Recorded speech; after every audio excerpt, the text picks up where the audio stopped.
One of the sole purpose of this is, which is called Cheyenne Unity Forum.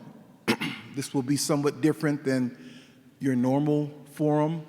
So simply just engaging in being kind to one another and kind to the adults in their experience. You know, we're constantly navigating social media and making sure that we're kind of staying ahead. So we've been sharing some common sense components from commonsense.org that provide updates, and we're doing a lot of social media around that so that our families, our adults, our kids are really just aware about what's happening and what are the asks on things like TikTok and other social media sites that challenge kids to do things that probably we would prefer they not do. We want to come together because we are a small community. We don't want to have a terror in this community. We want to keep it together and keep everyone friendly. So I thank you for that, Pastor McClendon, and just for everyone for being here just to listen to what we have to say.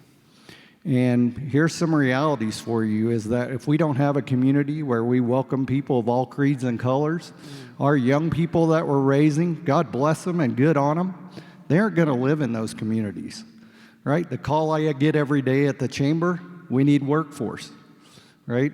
Well, if you want workforce, you're going to have to create an environment that is welcoming and accepting. Studies show that the amount of human knowledge doubles every 18 months. And while we're a small community, and I'm looking at one person in the room who's probably under 21, they have access to that. But this is just the kickoff, and continue to just lift us up as we go forth in unity. Thank you.